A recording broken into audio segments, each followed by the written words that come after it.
Hey ladies and gentlemen, Shiv here. Today we're going to review even more cards from the mean streets of Gadetzan. We've got some really cool stuff here, so let's dive right into it.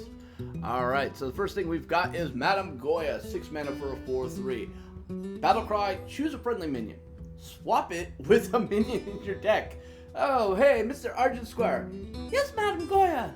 Yeah, I'm not really feeling you, bro. Oh, but I'm trying my best. Yeah, but I got a better idea. Fire be burned, or whatever Ragnaros fucking says. Alright, that's the God's honest truth. You could literally swap out Argent Squires, Sotos Bolt, whatever, you know, the weakest of the weak here. And, who's gonna benefit the most off this? Paladin and Shaman, maybe? You're goddamn right. Because Paladins and Shaman have, you know, totem mechanic, and for the most part, the Shaman ones get ignored quite a bit. Madame Goya is almost always going to have some value here. But there is a flip side to this, alright? So, by doing the Madame Goya switch, you run the possibility of pulling into probably one of your lowest value cards, alright? If I'm trading out a totem and hoping to get a rag, and then all of a sudden I get Stone Tusk Boar, or not Stone Tusk Boar, but Tunnel Trog, I'm gonna feel really fucking bad. I'm gonna feel really fucking bad. It's like, wow, I couldn't pull a fucking rag. So, obviously, some RNG management is definitely going to happen. You're going to have to count through what cards have already been played out of your hand and determine what's left in your deck, which, you know, Deck Tracker is going to be really good. And then you kind of figure out the mathematical certainty that you are to pull into one of your top-end draws to, you know, ensure that you get that value. Now, the other cool thing here is it's 6 mana, alright? So even Druid can get some real fun on this shit, okay? Could you imagine Madame Goya, your Living Roots, pulling out your Sarge, right? And then summoning in that creature. And on top of that, alright, you could do some other cool fucking things. You know, it is Battle Cry, so I don't think you can use Bronzebeard with it, but you can definitely bounce it back to get even more value. I don't think people are really going to go that route, but it's definitely one of those crazy mechanics that you know somebody's going to mess around with and make a fucking video that Trollden's eventually going to clip off of. So, I think it's cool. But I don't know. Who knows? Maybe in Disguised Toast will try to get like some great value off it. I can see him doing a video where it's like tracking all the Madame Goya RNG. So I think it's going to be fun. Alright, moving forward. We've got the Grime Scale Tune. This is like the last of the Grimy Goons here. So it's a 1 mana 2/1 Murloc. Battle cry, give a random Murloc in your hand +1/+1. Now, I know a lot of people looked at it as like, who the fuck cares? I can't use that in anything. Yeah, you goddamn right you can't use this in anything. But there was a time where a lot of streamers and a lot of personalities actually believed that you could make a Murloc deck that did not OTK at the back end. You know, this is why Murloc Knight had a huge string of success for a bit. This is why a lot of cards had a huge string of success in the Paladin set that were Murloc. And the basic concept was, we can buff the shit out of the Murlocs just by things like Sword of Justice. Well, now you look at cards like this, you look at Smuggler's Run and a few other things, and you're starting to see, hey, we don't have to just depend on Sword of Justice, but it would be kind of a cool thing for late game play. Not to mention, combining this with, say, Finja and all sorts of other stuff, you're starting to look at a pretty decent lineup for tribal synergy of Murlocs back to Paladin again. So I'm kind of interested to see where people are going to take this. Will it be overly strong? No. No. No, no. And here's why, ladies and gentlemen. No other set has had as much AoE as we're getting in this one. I mean, Priest got that Dragonfire potion. There's another potion that we're going to talk about here shortly. So yeah, I'm not really seeing a Murloc dominance coming in 2017, ladies and gentlemen. Not to mention you still got Flame Strikes. You still got Lightning Storms, Arcane Explosions, Hellfire, Shadow, whatever that stupid thing is. So, I mean, there's AoEs galore. I don't really see this as overly that strong. But it could be. It definitely could be. And I like theme decks. They're always fun. But, yeah, I'm not taking this too seriously. But I love the art. I think this art is fucking amazing. I love it. Alright, moving forward. We've got the Leatherclad Hog Leader. Okay. I'm going to have a little rant here. Okay, so Blizzard knows that charge is probably one of the most broken mechanics in the game. It is something that has pissed off people since the end of time. If there was a way that they could probably go and take a few of the cards that have charge right now and remove it, they probably would. Unfortunately, the value of the cards would suddenly just go away completely. A little bit of charge is fine. The amount of charge that exists in this game is bad. So when I see any card that has the possibility of having charge, I get a little cringeworthy. But then I also have to look at the mechanics and things of that nature. And this one has some pretty fucked up mechanics. Alright, so let's get to it. 6 mana, 6/6. Battlecry, if your opponent has 6 or more cards in hand, gain charge. Okay, so unless you're versus like a very control-oriented deck, you're almost never going to get the value on this. If you're versus Zoo, yeah, good fucking luck. If you're versus Hunter, good fucking luck. Alright, probably not going to happen. Rogue, probably going to happen. Druid, fair to middling chance it's going to happen. Warrior, fair to middling chance it's going to happen. Freeze Mage, oh yeah, it's going to happen. Alright, so pretty good. Handlock, yeah, you're probably going to get it. But at 6 mana, that's really punishing. Really punishing. But then you have to start thinking, it's like, okay, well, what can this exactly kill if we hit those scenarios? Well, obviously it could take down the Druid of the Claw, right?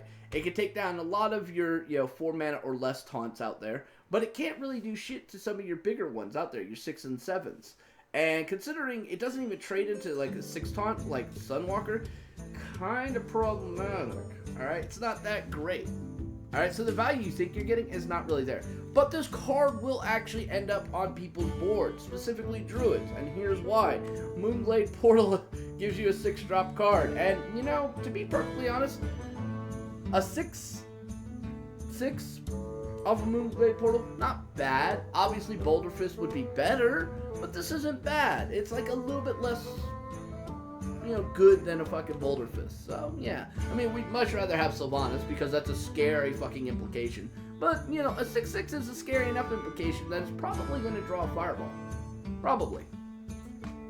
So, for that, I think it's good. Just for giving more value off Moonglade Portal, I think it's actually not a bad card. I'm never going to put it in a deck, but fuck, I will put Moonglade Portal in the deck. Alright, moving on to the next card we have is the Spiked Hog Writer. 5 mana for a 5/5 Battlecry. If an enemy minion has taunt, gain charge. Okay, if they have taunt, the same thing with the other one. Okay, so 5 mana. There's one taunt that always comes to mind whenever I say 5 mana, and that's Druid of the Claw. This does not kill Druid of the Claw. This does not. Bad. No.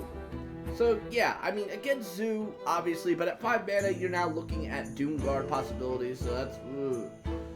Yeah, okay, so it's...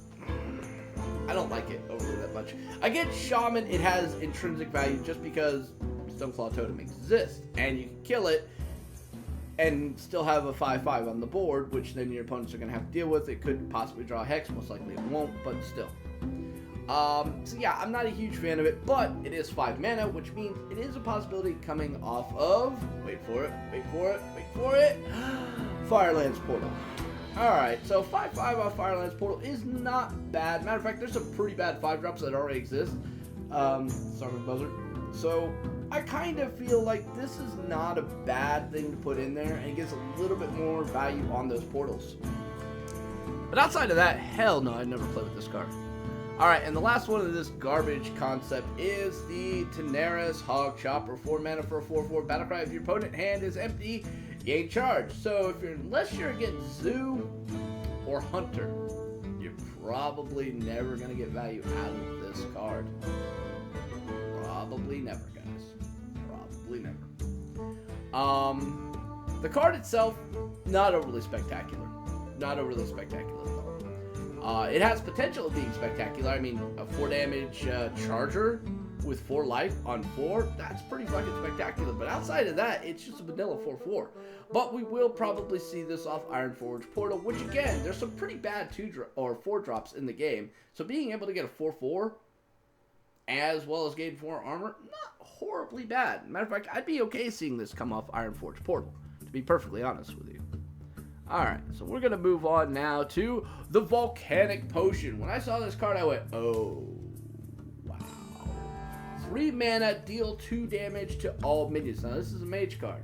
Alright, I want you to keep that in mind. It's a mage card.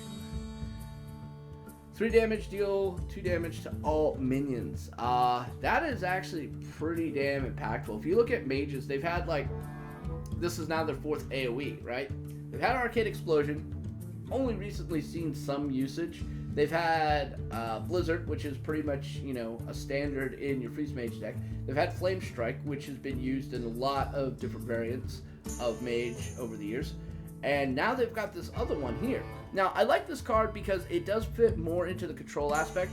The more aggro and tempo mid-range type decks probably not going to play this as much, just due to the fact that it's going to possibly kill most of your board. Alright? Definitely a problem there. So I do like it. I definitely think it's got some huge value, and I can't wait to see people playing with it. But there's kind of another interesting twist here because of this card. And it comes from the Cabal Cultist. It's a 4-mana tri-class card, 3/3. Battlecry, add a random potion to your hand. Guess what? That Volcanic Potion is a potion. So let's go over some of the potions that we already know about, okay? So first up, we've got the Volcanic Potion. We talked about that. We got the Dragonfire Potion. 5 damage to all minions except dragons. That could definitely be really powerful. Potion of Madness. Gain control of an enemy minion with 2 or less attack until the end of turn. That could actually be really impactful. And then you've got the Pint-Sized Potion. Alright. Give all enemy minions -3 attack till end of turn. Okay, so why is this all overly important? Well, because having 3 classes having access to this really powerful pool of potions could change a lot of shit in this game. It is definitely going to be more cerebral for these 3 classes. I'm not going to lie, it's going to be a little bit more difficult. But that possibility can actually swing games quite dramatically. Though, to be perfectly honest, if I'm a warlock, oh yeah, you goddamn right, I'm going to be grabbing that fucking Volcanic Potion. I'm going to grab that all fucking day long. Especially if I'm playing a Reno Highlander deck style, which seems to be where they're trying to push things too. So if you're running in a Highlander deck, having access to stuff that's from another class can dramatically help you. Holy shit, can that dramatically help you? And I think that's going to be really, really important. So I definitely like this card just for the possibilities that it opens up. Alright, moving on to the next card we have is the Abyssille Enforcer. The first fucking demon. Thank you. 7 mana for a 6/6. Battlecry. Deal 3 damage to all other characters. Wow. Wow. A 6/6 and a fucking AoE. That also hits you and your opponents in the face. Holy shit. Now this card is actually pretty damn sweet. I'm not gonna lie. It's very, very, very, very fucking sweet. But it also does run the possibility of causing some problems. Most notably, injuring yourself and possibly leading to Hunter saying, well, thanks, I now have perfect lethal. That's definitely going to be something there. Interestingly enough, because it is a battle cry, you could, in theory, play this in combination with Bronzebeard and do a 6 damage AoE, as well as 6 damage to both your face and your opponent's face. I'm okay with that. I am definitely okay with that. If it leads to a victory, more power to you. I definitely see this as also going into, say, like the Reno lock decks, because it's another AoE in the late game, and that could just save your ass. If I could use this over, say, using a Shadow Flame, I'm going to do that all day long, because then I don't have to trade off my board, and I still kill your board. But again, that whole issue of damaging your face might become an issue, so keep that in mind. But I definitely like the card. Alright, moving on, we've got the Cabal Lackey. 1 mana for a 2/1 Battlecry. The next secret you play this turn costs 0. Now, on the surface, this card is fucking amazing. It's like, oh my god, the most expensive secrets and the most powerful secrets in the game can be free. This is madness. What the hell? We've already had this card, guys. We had a 4/3 version of it, but barely saw any fucking play. Yes, but you had to wait till that turn before you could get a secret down. This you could do on turn 1. Alright. This argument got brought to me several fucking times. I'm like, alright. I want you to ask yourself something.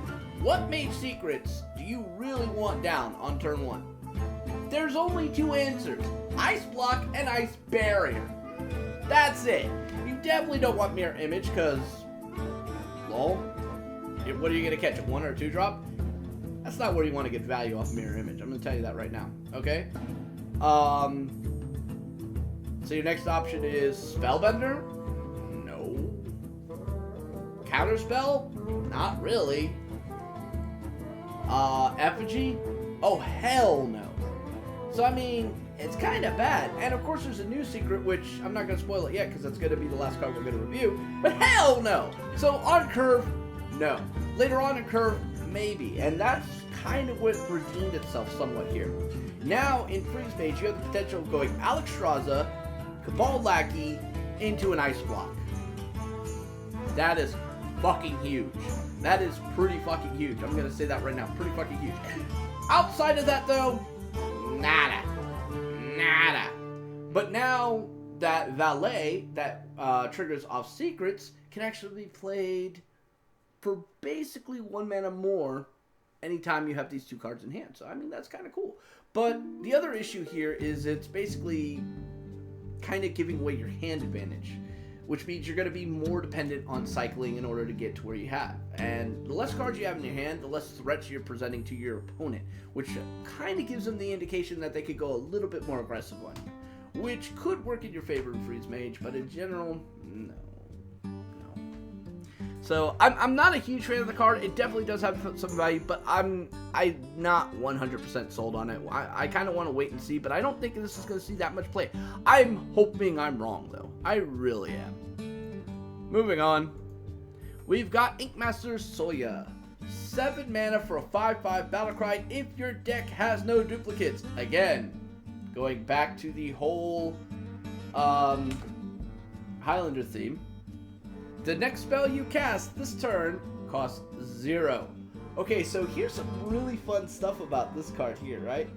Let's say you got Emperor Thurzan down. Boom, you get a reduction on this. She becomes now 6 mana, right? Alright, so you now can play her down on 7. Well, on 10. Let's do it on 10. Play it down on 10. She's got the reduction in. You can now Pyroblast face for free, and you still have enough mana left over to do a fireball. I like that. Or, in other words, you could also play her down on 7, throw out a fucking Flame Strike, wipe the board. Not only did you clear board, but you also have something on the board that they're going to have to deal with. That's been like one of the biggest problems with Flame Strike is, I just spent all my mana to clear board. I have nothing on the board to basically have any trade value and buy me some bit of strategic value. That's always been the problem with Flame Strike. It's just been too fucking expensive for what it did and left you nothing else you could do. Well, now, ta-da! So yeah, even still, you can actually play this much later on, like say turn 9, put in a spell power in there, and do a free 5 mana or 5 damage AoE. That's fucking good, and you'd have fucking 2 minions on the board. So I think this card definitely has some potential there, but again, because it's using the whole Highlander rule set, I think we'll have to wait and see on it. It's definitely going to end up in the Reno variant decks, but man, that set's going to go to shit once Standard rotates. Oh man, and that's like the big thing here we're all waiting for. Are we going to see more things that are going to make these decks viable in the next set when Standard rotates? Will Reno actually get rotated out? Who knows? We'll have to wait and see. But this is definitely a very interesting card that could lead to some great possibilities, and it does make me think higher skill set is going to be required in order to play these cards correctly. Alright, and then to the last card we're going to be reviewing is the Potion of Polymorph. Okay, so this is a potion and it's a fucking secret, ladies and gentlemen. So yeah, guess what? Priest just got a fucking polymorph. Fucking Warlock just got a polymorph. Except it's based on a secret, so get wrecked. Okay?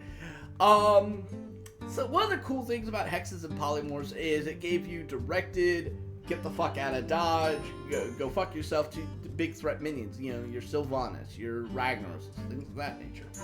That was the removal option. Well, now you take that same removal option and you apply it to a secret. This is basically Vaporize, for all intents and purposes, except this is worse than Vaporize, because at least Vaporize kills whatever attacks to your face. This is kind of like Vaporize meets Snipe, which on the surface is pretty fucking good. It's pretty fucking good in the late game. However, if you're playing this in conjunction with that that one drop we were just talking about, where you can put this out in the beginning, this is really fucking bad. This is really fucking bad. So, do I like this card? No, not really. Is this card going to be really good? No, not really. Am I going to play with it? Probably, because I'm a glutton for punishment. But for the most part, I honestly think that this is not the greatest of things out there. But there is something we're kind of overlooking. There was a time when, you know, secret mage decks were actually kind of a thing on ladder, and they always caught people off guard. The Ethereal Arcanist, if you couldn't deal with it right away, it just spiraled out of control, and you got fucked. Well, now we've got mechanics that are basically, you know, here, have a free secret. Here, let's do some ping damage if you have a secret. Here, let's just keep buffing ourselves up as long as you have a secret in play. Then you start getting this very interesting sort of core design. However, that core design gets picked off pretty easily if you can take out 2 minions in the mid-game. And then they have to rely completely on spell removal and or some big finishers on the back end. So, yeah, it could actually work, but I don't really see it being overly that viable. But who knows? I could be wrong, and I'd love to see myself wrong for it. But just for the fact of the matter that now Warlocks and Priests have a polymorph fucking makes me laugh so hard. Yes, because that's exactly what those 2 fucking classes needed. To be able to turn things into fucking sheep. Jesus Christ, Blizzard. My God. Fucking Mage now has 3 fucking polymorphs. What the fuck?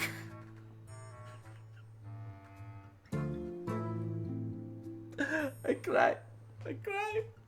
But anyway, guys, that's going to be all for this video. Let me know what you think down in the comment section below. Which cards are you really excited about? Which cards are you looking for some cool synergies? Am I a complete fucking idiot about some of these cards? Let me know down below. And as always, guys, if you like these videos, please like, subscribe, tell some friends. Hook your grandmother up on it. Alright? Come on. You know you want it. It really does help support the channel and support me, and I really do appreciate it. Until next time, this is Shiv saying stay safe, have fun, may our Jesus bless you. Peace.